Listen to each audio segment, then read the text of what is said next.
El control del proceso mediante la evaluación estadística de las operaciones.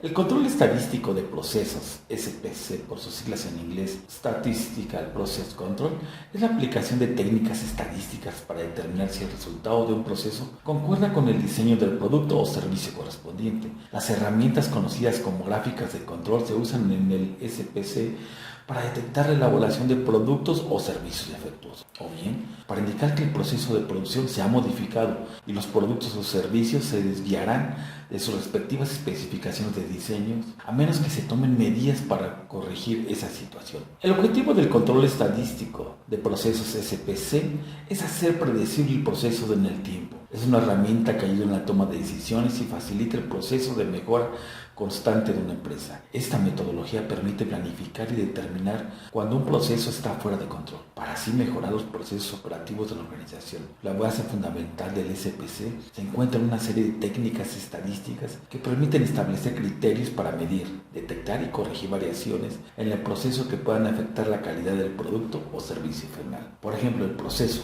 producción, que va de la mano de la actuación sobre la producción, la información sobre el comportamiento y la actuación sobre el proceso. El control estadístico de procesos produce el efecto de conocer la variación de los efectos que integran un proceso, prevenir los defectos, reducir los costos, cumplir los requisitos. Prueba de hipótesis. Una prueba de hipótesis consiste en contrastar dos hipótesis estadísticas.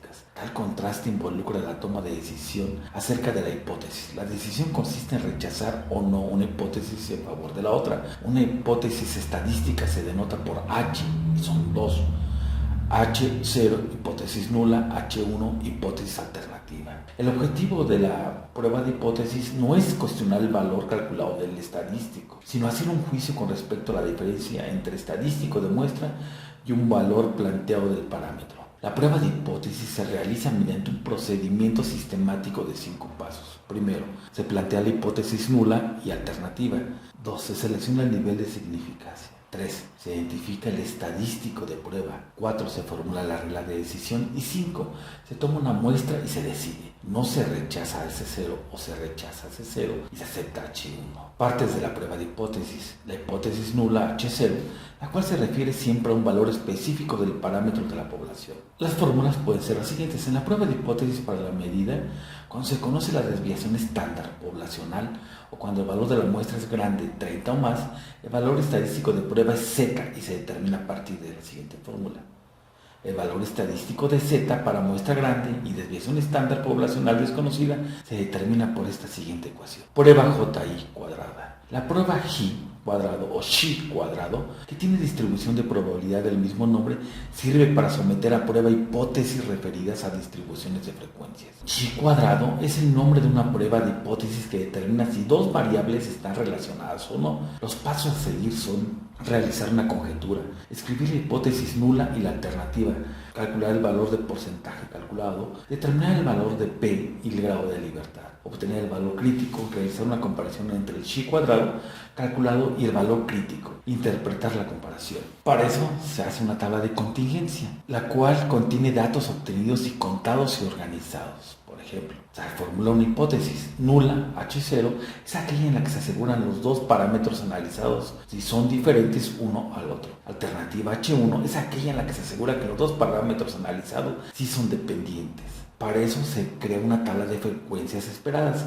Para calcular todos y cada uno de los valores de la tabla de frecuencias esperadas se realiza total de columna para dicha celda, total fila para dicha celda, entre la suma total. La prueba Z es una prueba de hipótesis basada en el estadístico Z que sigue la distribución normal estándar bajo la hipótesis nula. La prueba Z más simple es la prueba Z de 1 muestra, la cual evalúa la media de la población normalmente distribuida con una varianza conocida. Por ejemplo, el gerente de una fábrica de caramelos desea saber si el peso medio de un lote de caja de caramelos es igual al valor objetivo de 10 onzas. Partiendo de datos históricos, el gerente sabe que la máquina de llenado tiene una desviación estándar de 0.5 onzas. Así que determina este valor como la desviación estándar de la población en una prueba Z de 1 muestra. La prueba Z es una técnica para la prueba de hipótesis. Su objetivo es saber si hay una diferencia entre las medidas de dos grupos. Se puede utilizar para variables continuas y variables dicotómicas. La diferencia entre las medidas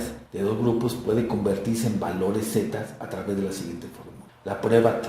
La prueba estadística, una prueba T de student, prueba T de estudiante o test T, es cualquier prueba en la que el estadístico utilizado tiene una distribución T de student. Si la hipótesis nula es cierta, se aplica cuando la población estudiada sigue una distribución normal, pero el tamaño muestral es demasiado pequeño como para que el estadístico en el que está basado la inferencia esté normalmente distribuido. La prueba T compara las medidas de una variable de intervalo, razón para dos grupos o categorías de una variable nominal ordinal. Un test de significatividad contiene dos hipótesis acerca del valor parámetro de interés. La hipótesis nula H0 establece que no hay diferencia entre las variables estudiadas. Ejemplo, no existe diferencia de puntaje entre profesores de escuelas rurales y urbanas. La hipótesis alternativa H1 establece que sí hay diferencia asociada en la hipótesis sustantiva entre las variables estudiadas. Ejemplo, las escuelas rurales tienen puntajes más bajos. Entre los usos más frecuentes de la prueba T se encuentran el test de posición de muestra única, por el cual se comprueba si la media de una población que se conoce posee una distribución normal, tiene un valor especificado en una hipótesis nula. El test de posición para dos muestras, por el cual se comprueba si las medidas de dos poblaciones distribuidas en forma normal son iguales. El test de hipótesis nula, por el cual se muestra que la diferencia entre dos respuestas medidas en las mismas unidades estadísticas es cero. El test para comprobar si la pendiente de una regresión lineal difiere estadísticamente de cero. La prueba F. En estadística se denomina prueba F a cualquier prueba en la que el estadístico utilizado sigue una distribución F si la hipótesis nula no puede ser rechazada. La hipótesis de que las medias de múltiples poblacionales normalmente distribuidas y con la misma desviación estándar son iguales, esta es quizás la más conocida de las hipótesis verificada mediante la test F. Y el problema más simple del análisis de varianza, la hipótesis de que las desviaciones estándar de dos poblaciones normalmente distribuidas son iguales, lo cual se cumple. En muchos casos el test F puede resolverse mediante un proceso directo. Se requieren dos modelos de regresión, uno de los cuales restringe uno más de los coeficientes de regresión conforme a la hipótesis nula. El test entonces se basa en un cociente modificado de la suma de cuadrados de residuos de los dos modelos como sigue. Análisis de la varianza. Es una colección de modelos estadísticos y sus procedimientos asociados, en el cual la varianza está particionada en ciertos componentes debidos a diferentes variables explicativas. El análisis de la varianza parte de los conceptos de regresión lineal. El método que resuelve ambos problemas es el ANOVA, aunque es algo más que esto. Es un método que permite comparar varias medidas en diversas situaciones, muy ligado por tanto al diseño de experimentos y, de alguna manera, es la base del análisis multivariante. El análisis de varianza ANOVA realiza el estudio de uno o más factores sobre la media o la varianza de una variable medida y básica. Descomponer la variabilidad total en las partes asociadas a cada factor más una residual no justificables por los factores estudiados. Variabilidad total es igual a variabilidad debida a diferencias entre tratamientos más variabilidad residual, diferencias dentro de cada tratamiento. La variabilidad se calcula a través de la suma de cuadrados. SC es igual al conjunto de X y J menos M elevado al cuadrado, donde M es según el caso. Con esto concluimos. Muchas gracias.